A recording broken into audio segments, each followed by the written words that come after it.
magandang araw muli sa inyong lahat mga kaibigan, at ngayon po ay binabigyan na naman po tayo ng ating Diyos ng pagkakataon na makapagbasa ng kanyang salita at purihin si Yahweh sa kanyang kabutihan sa ating mga buhay, dahil tayo po ay pinagkalooban pa niya ng kalakasan, pinagkalooban niya pa ng liwanag ang ating mga mata, pinagkalooban niya pa ang ating mga tenga na makarinig at makabasa ng kanyang salita. Kaya mga kaibigan, isa pong papuri sa Diyos, isang pasasalamat at isang parangal sa ating Panginoon. Kamusta po kayo? Nawa po ay nasa mabuting kalagayan po kayo sa oras na ito. At mga kaibigan, hindi na po natin na patatagalin ang aking mga introduction at sinasamantala ko po ang oras na matahimik. At hinihiling ko sa oras na ito ang gabay, patnubay ng ating Diyos upang samahan niya tayo sa pagbabasa ng kanyang salita. Ganon din ang presensya ng banal na Espiritu Santo ay patuloy po nating inaanyayahan sa oras na ito upang sa ganon, sa bawat salita ng Diyos na ating babasahin, ito po ay ating mauunawaan. Hindi lamang po natin binabasa, kundi ito ay ating inuunawa at ito ay ating isinasa pamuhay.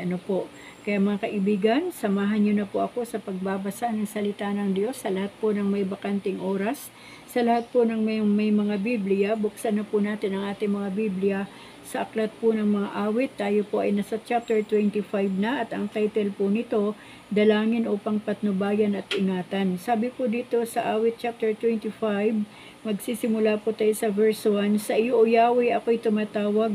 Ako'y may tiwalang iyong ililigtas. Tubusin mo ako sa kahiyan upang di magtawa ang aking kaaway. Ang nagtitiwala sa iyo'y di bigo, ang naghihimagsik, ang nasisipayo. Ang kalooban mo ituro, O Diyos, ituro mo sana sa aba mong lingkod. Ayon sa matuwid, ako'y turuan, ituro mo Yahweh ang katotohanan. Tagapagligtas ko na inaasahan sa buong maghapoy pinagtitiwalaan, Yahweh, gunitain pag-ibig mong wagas at ang kabutihang noon pa'y nahayag. Patawarin ako sa pagkakasala, sa kamalian ko nang ako'y bata pa, pagkat pag-ibig mo'y hindi nagmamaliw. Ako sana, Yahweh, ay alalahanin. Mabuti si Yahweh na makatarungan sa mga salariguro at patnubay. Sa mababang loob siya yaong gabay at nagtuturo ng kanyang kalooban. Tapat ang pag-ibig niyang umaakay sa tumatalima sa utos ng tipan. Ang iyong pangako, O Yahweh, ay tupdin sa mga sala ko'y iyong patawarin. Ang tumatalima sa Panginoong Diyos, ang landas ng buhay kanyang matatalos. Uunlad ang buhay at ang mga supling mamumuhay itong ligtas sa lupain.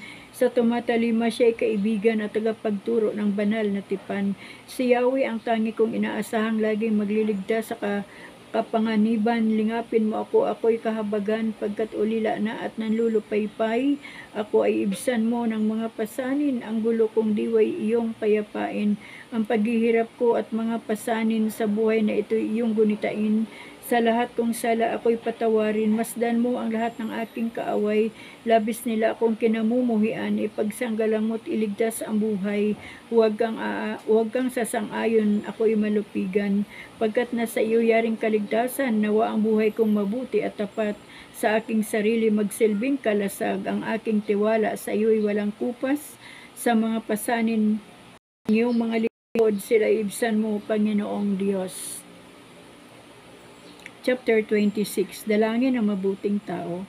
O Diyos, iyong ihahayag na ako ay walang sala, pagkat ako ay matuwid at sa iyo umaasa. Ako ay iyong siyasatin, subukin mo ako, Yahweh, hatulan mo ang layunit iniisip ng sarili. Pag-ibig mong walang maliw, ang kasama at kaakbay, at ang iyong pagtatapat ang palagi kong patnubay.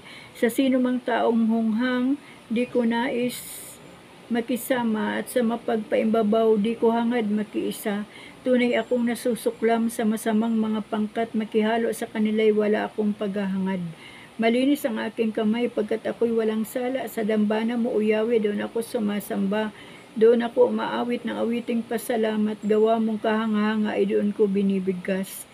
Minamahal ko, O Yahweh, yaong templo mong tahanan, pagkat doon sa templo mo, luningning mo'y nananahan. Sa parusa ng masama, huwag akong idaramay. Ilayo rin sa parusa ng mahilig sa pagpatay. Ilayo mo sa kanilang mga gawain kasamaan, mga taong sa tuwin ay naghihintay ng suhulan. Ngunit ako, ang pasya ko ay matuwid ang gagawin. Kaya naman iligtas mo at mahabag ka sa akin. Ako'y ligtas sa panganib na ano paman.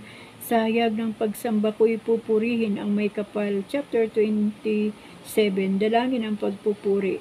Tanglaw ko'y si Yahweh aking kaligtasan, kaya walang takot ako kaninuman. Sa mga panganib kanyang iingatan, kaya naman ako'y walang agam-agam. Kung ang aking buhay ay pagtatangkaan yung masasama, sila'y mabubuwal. Kahit salakayin ako ng kaaway, magtitiwala rin ako sa may kapal. Isang bagay lamang ang aking mithiin, isang bagay itong si Yahweh hiniling. Ako'y lumagi sa banal na templo upang kagandahan niya ay mamasdan ko. At siyang patnubay niya ay matamo, iingatan ako kapag may bagabag. Sa banal na templo'y iingatang ligtas. Itatag niya sa batong matatag, akong magwawagi sa aking kaaway. Sa templo'y may galak ako, nasisigaw, magpupuri ako, may handog na taglay, kay Yahweh sa sambat aking aawitan. O Diyos, ako'y dinggin sa aking pagtawag, lingapin mo ako sa aking mahabag, ang paanyaya mo'y lumapit sa akin. Huwag kang magkukublit, kita'y hahanapin. Huwag kang magagalit, huwag mong itatakwil. Akong katulong mo at iyong alipin, tagapagligtas ko, huwag akong lisanin. Maiwan man ako ng aking magulang, may Panginoon pa akong aasahan. Sa dapat kong gawin, ako ay turuan sa ligtas ng landas, doon ay samahan. Pagkat naglipa ng aking kaaway, huwag akong bayaan. Sa mga kalaban na kung lumulusob, ang dalang sandatay, mga pagbabantat, kasinungalingan. Ako'y nananalig na bago mamatay, masasaksihan ko ang iyong kabutihan na igagawad mo sa mga hinirang. Sa Panginoong Diyos tayo magtiwala, ating patatagin ang paniniwala. Tayo ay umasa sa Kanyang kalinga. Chapter 28, Dalangin upang tulungan. O Panginoon ko at tagapagtanggol, pagtawag ko'y dinggin mo, O Yahweh, ang aking pagdaing, ako ay sagutin. Masasama ako sa mga yumao kung di mo pansin. Pag ako'y humingi sa iyo ng tulong, ako ay pakinggan. Taas ang kamay ko na dumadalangin sa templo mong banal. Sa mga masama na iyong inusig, huwag akong ibilang. Silang ang gawain pagkat masasamay pawang kalikuan. Mga taong ito kapag nangungusap kunway kaibigan, ngunit pagkamuhi sa loob ng puso ang nag-uumapaw. Pagkat ang kanilang ginawa'y masama, parusahan sila sa maling gawain kanilang ginawa. Sa lahat ng ito sila ay hatulan ng parusang tugma. Lahat ng ginawa ng Diyos na si Yahweh, hindi nila pansin. Ang mga ginawang pawang mabubuti ayaw intindihin. Yamang ang damdamin nila ay ganito, yaong sasapitin nila'y walang hanggang mga pagdurusa, sila'y wawasakin. Purihin si Yahweh at karapat-dapat siyang papurihan. Ako ay dininig sa panawagan ko na ako'y tulungan. Si Yahweh ang aking tagapagsanggalang, aking kalakasan. Kaya naman ako ang pagtitiwala sa Kanya lamang. Nagagalak ako sa Kanyang ginawang pagtulong sa akin, kaya naman ako ay laging aawit, siya ay pupurihin, siya ang sanggalang ng bayang hinirang, Kanyang iingatan, ililigtas niya at ipagtatanggol ang haring hinirang. Pagpalain sila, ingatan mo Yahweh, sila iyong kawan, iligtas mo sila at nang di mapahamak ang mga hinirang, bilang pastol nila iyong kalingain sila habang buhay. Chapter 29, Ang tinig ni Yahweh sa gitna ng unos. Purihin ang Panginoon ninyong banal na nilalang, pagkat siya ay dakil at marangal ang kanyang ngalan. Si Yahweh ay dakilain, purihin ang Diyos na banal, yumuko ang bawat isa kapag siya ay dumatal. Sa gitna ng karagatan, tinig niya ay naririnig, ang tinig ng dakilang Diyos parang kulog ang kaparis. Sa laot ng karagatay, hindi ito nalilingid, pagkat nangusap na si Yahweh, tinig niya ay ubod lakas, ngunit tinig kamahalan kapag siya ay nangungusap. Maging kahoy, winawasak ng tinig ng Panginoon. Kahit ito'y kahoy sedro ng buhat pa sa Libano, lumulundag na bisiro, gayon ang bundok Libano, parang turong lumulukso ang anyo ng bundok Hermon. Sila'y pawang nauuga sa tinig ng Panginoon. Kapag siya'y nagwiwika, lumalabas yaong kidlat, nayayanig pati ilang. Kapag siya'y nangungusap, pati ilang nitong kadis sa pagyanig umiindak. Kung si Yahweh ay magsalita, ang usay napapaanak, ang dahon ng kahuyay parang nalalagas. Yaong mga nasa templo'y sumisigaw, nagagalak. Si Yahweh ay papurihan, ganito ang binibigkas. Siya rin na naghahari sa dagat ng kalaliman, namumuno siya roon bilang hari walang hanggan. Si Yahweh ang nagbibigay ng lakas sa mga hirang at siya ang nagpapala upang siya ay matiwasay. Chapter 30, Dalangin ng pasasalamat, O Panginoon ko, sa iyong ginawa kita'y pinupurit, ako'y iniligtas, kaya ang kaaway ay di na nakuhang matuwa't magalak. Ako ay dumaing, at sa pagtawag ko tinulungan ako ni Yahweh aking Diyos. Pinagaling ako sa taglay kong sakit, ako ay ginamot. Mula sa libingang daigdig ng patay, hinango mo ako at muling binuhay. Ako na kasama nilang napabaon sa kailaliman. Purihin si Yahweh, siya ay awitan ng lahat ng tapat ng mga hinirang. Iyong gunitain ang mga ginawa ng Diyos na banal, ang kanyang ginawa ay alalahanin at pasalamatan.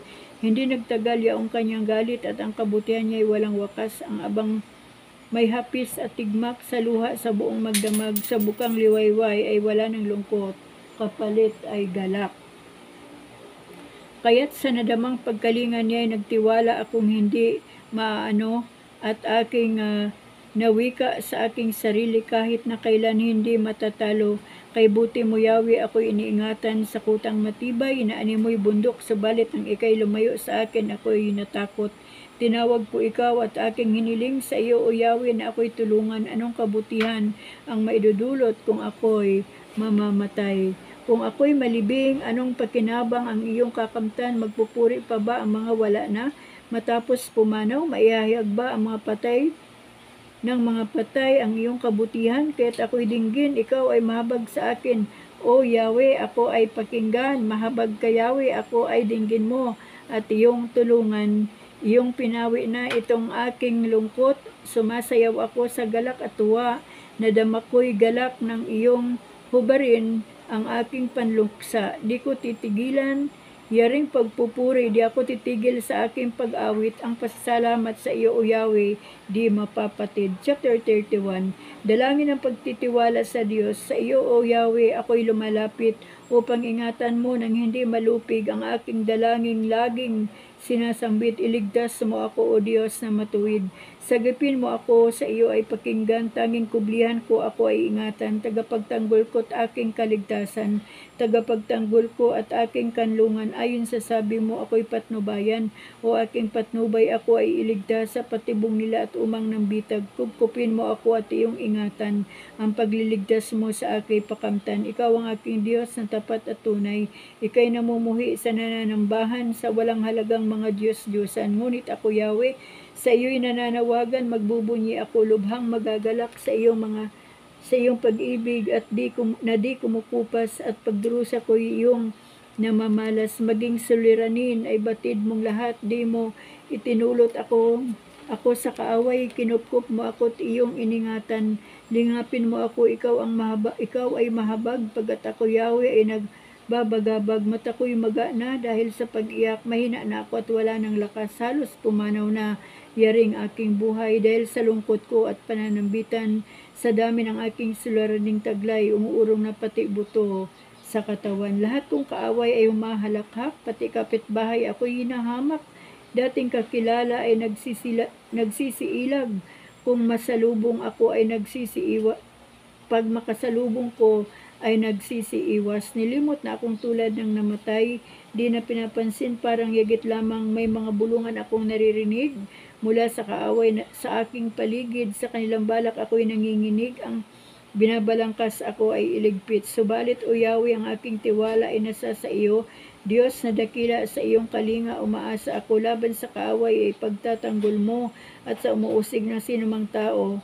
Itong iyong lingkod sana ilingapin, ingatan mo ako at iyong pagpalain, iligtas mo ako at iyong sagipin, tanda ng pag-ibig na di nagmamaliw. Sa iyo, O Yahweh, ako'y namamanhik, huwag mong tutulutang ako ay malupig. Ang mga masama ay dapat magahis upang sa libingan sila manahimik. Yaong sinungaling at ay patahimikin ang mga palalong ayaw kang kilanlin. Yaong mga taong ang laging layunin ang mga matuwid kanilang dustain. Ang pagpapala mo iyong ilalaan sa mga anak mong may takot na taglay, kagilagilalas malasin ninuman ang pagkalinga mo sa mga hinirang na nangagtiwala sa iyong pagmamahal. Iyong kinalingat, iningatan mo laban sa adhika ng masamang tao, dinala sa ligtas na dakong kublihan upang di hamakin ng mga kaaway. Purihin si Yahweh sa kanyang pag-ibig na dulot sa akin nang ako'y magipit. Ako ay natakot, labis na nangamba sa pag-aakalang itinakwil mo na. Ngunit dininig mo yaong aking taghoy nang ako'y humingi sa iyo ng tulong.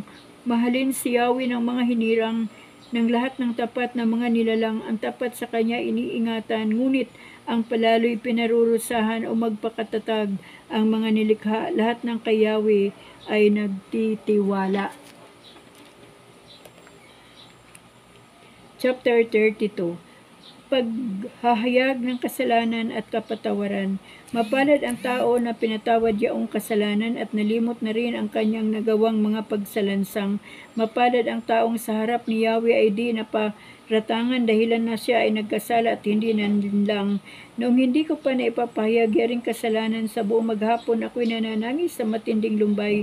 Sa araw at gabi, bigat ng kamay mo ang nararamdaman, pat wala nang nalalabi akong lakas sa katawan. Hamog ang kaparis na dagling na tuyo sa sikat ng araw. Ako ay lumapit sa iyong harapan at salay namin aking ginawang mga pagsalansang. Di ko inilihim at pinagsisiyahan kong ang lahat ng ito sa iyo'y idaing at aking natamo ang iyong patawad sa sala kong angkin. Ang lahat ng tapat sa panahong gipit dapat manalangin upang bumugso man ang malaking bahay di sila abutin. Kublihan ko ikaw ang sasagip. Kung nababagabag, aking aawitin ang pagkalingat iyong pagliligtas. Ang sabi ni Yahweh, aking ituturo ang iyong daraanan. Ako sa iyo'y magbibigay payo, kita'y tuturuan. Huwag kang tumulad sa iyong kabayo o sa iyong mula, na para tumigil ay kailangan panghatakin ang renda. Mapaparusahan tiyak magdurusa yaong masasama. Wagas ng pag-ibig ang dulot ni Yahweh sa nagtitiwala. Lahat na matuwid at tapat kay Yahweh magalak na lubos dahil sa natamo nilang kabutihang kaloob ng Diyos. Sumigaw sa galak ang lahat ng taong sa kanya ay sumunod. Chapter 33. Awit ng pagpupuri. Lahat ng matuwid dapat na magsaya dahil sa ginawa ng Diyos sa kanila. Kayong masunuri magpuri sa Kanya. Ang Diyos na si Yahweh ay pasalamatan. Tugtugin ang alpa, awit ay saliwan. Isang bagong awit, awiting malakas. Kasaliw ang tugtog ng alpang marilag. Si Yahweh ay tapat sa kanyang salita at maasahan ang kanyang ginawa. Minamahal niya ang gawang matapat. Ang pag-ibig niya sa mundo'y laganap. Sa utos ni Yahweh, nalikha ang langit, ang araw, ang buwatalang maririkit sa iisang dako. Tubig ay tinipon at sa kalaliman ay doon ikinulong. Matakot kay Yahweh ang lahat sa lupa, dapat katakutan ng buong nilikha. Ang buong daigdig sa kanyang salita ay pawang nayari, lumitaw na bigla. Ang binabalangkas niyong mga bansa, kanyang nababagot, winawalang bisang. Ngunit ang mga panukala ng Diyos ay mamalagit walang pagkatapos. Mapalad ang bansang si Yahweh ang Diyos, mapalad ang bayang kanyang ibinukod. Magmula sa langit kanyang minamasdan ang lahat ng tao na kanyang nilalang. Nagmamasid siya at namamahala sa lahat ng tao sa balat ng lupa. Ang iniisip nila ay sa kanya nagmula, walang nalilingid sa kanilang gawa. Dahil sa hukbo, hari nagtagumpay. Di dahil sa lakas nagwagi ang kawal. Kabayong pandigmay di na kailangan upang sa digma ay kamtin ang tagumpay. Di makapagligtas, lakas nilang taglay. Ang may takot sa Diyos at nagtitiwala sa kanyang pag-ibig ay kinakalinga. Hindi babayaang sila ay mamatay kahit tagutom sila'y binubuhay. Ang ating pag-asa ay nasa Panginoon. Siya ang sanggalang natin at katulong. Dahilan sa Kanya kami natutuwa, sa Kanyang ngalan ay nagtitiwala. Ipagkaloob mo na sa aming makamit, O Yahweh, ang iyong wagas na pag-ibig. Yamang ang pag-asa sa iyo'y nasasalig. Chapter 34. Pagpuri sa kabutihan ng Diyos. Si Yahweh aking laging pupurihin, sa pasasalamat di ako titigil. Aking pupurihin kanyang mga gawa, kayong naapi makinig matuwa. Ang pagkadakila niya ihayag at ang ngalan niya ay purihin ng lahat. Ang aking dalangin dininig ng Diyos, na wala sa akin ang lahat kong takot. Nagalak ang aping umasa sa Kanya, pagkat di nabigo ang pag-asa nila. Tumatawag sa Diyos ang walang pag-asa, sila'y iniligtas sa hirap at dusa. Ang hilya ang bantay sa may takot sa Diyos, sa mga panganib sila'y kinukupkup. Ang galing ni Yahweh hanaping masikap, yaong nagtiwala sa Kanya at naligtas, ay maituturing na taong mapalad. Matakot kay Yahweh kayo, Kanyang bayan, nang makamtan ninyo ang lahat ng bagay. Kahit mga leon ay nagugutom din, sila'y nagkukulang sa hustong pagkain. Ngunit ang sinumang si Yahweh susundin, sa anumang bagay hindi kukulangin. Lapit ako'y dinggin, mga kaibigan. at kayo ngayon aking tuturuan. Ang Diyos ay dapat nating katakutan, ang buhay masaya at mahabang buhay. Di ba ninyo gustong inyong maranasan? Salitang mahalay at pagsisinungaling ay dapat iwasan at huwag banggitin. Mabuti ang gawit, masamay layuan, pagsikapang kamtin ang kapayapaan. Kinukupkup ng Diyos ang mga matuwid at ang taguy nila'y kanyang dinirinig. Nililipol niya yaong masasama hanggang sa mapawi sa isip ng madla. Agad dinirinig daing ng matuwid, iniligtas sila sa mga panganib.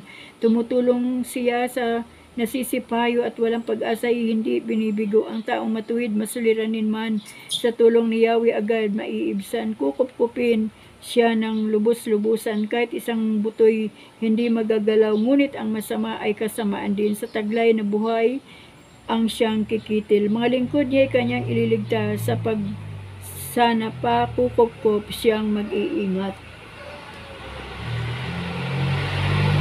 Ayan po, hanggang dito po tayo mga kaibigan sa chapter 34 lamang mula po sa chapter 25 at chapter 24. Purihin po ang ating Panginoon habang binabasa ko po ang salita ng Diyos. Ay talaga namang may mga sitwasyon na hindi maganda, pero purihin ang ating Panginoon dahil ang Diyos po ay napakabuti, at ito po mga dalangin ng mga Israelita at ni Haring David ay talaga pong nakakatulong sa atin, dahil nakita na po natin dito kung paano po ibalik ng awit sa Panginoon ang mga kabutihan na ginawa ng Diyos sa kanila.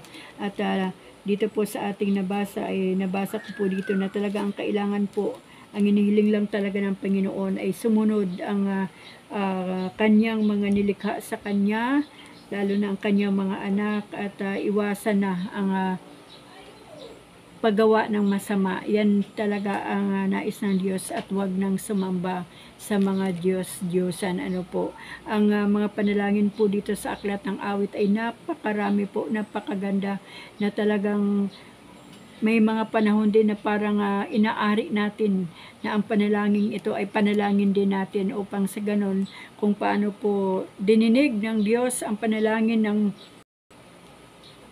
ni Haring David, ay yun din ang ating pananalig, na tayo diringgin din ng Panginoon sa ating mga panalangin sa panahong ito. Kaya mga kaibigan, ang kailangan po talaga natin ay wag po tayong huminto sa pananalangin, wag po tayong huminto sa pagbabasa ng Diyos, at wag po tayong huminto sa pagiging mabuti na anak ng Diyos, at wag po tayong huminto sa pagbabahagi ng salita ng Diyos.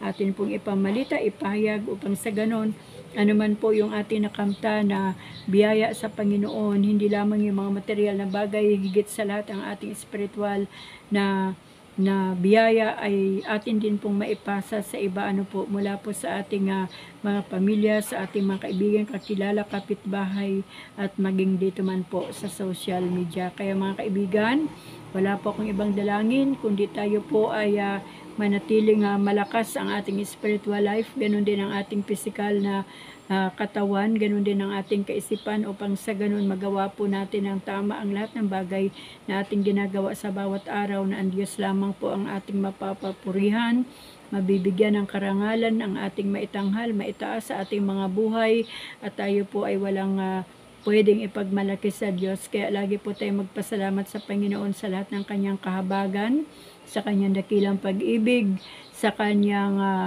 gabay, patnubay, sa kanyang mga himala, sa mga himala ng kagalingan ng ating mga pisikal na katawan. Salamat sa Diyos sa araw na ito. Salamat sa Diyos dahil tayo po ay humihinga, tayo po ay gumagalaw, tayo po ay kumakain, at nagbibigay po siya sa bawat araw ng ating mga pangangailangan. Kaya mga kaibigan, dito po natin na tatapusin na naman ang ating pagbabasa ngayong araw, at loobin po nawa ng ating Diyos na sa araw ng bukas ay sama-sama na naman po tayo makapagbasa ng kanyang salita. Kaya mga kapatid, mga kababayan ko, mga kaibigan ko, wala pa akong tanging hiling sa Panginoon kundi ang ingatan po tayo, at pagpalain ng ating Diyos higit sa lahat ang pagpapalang espiritual. Hanggang dito na lang po, at salamat po sa Diyos sa inyong mga buhay. Amen.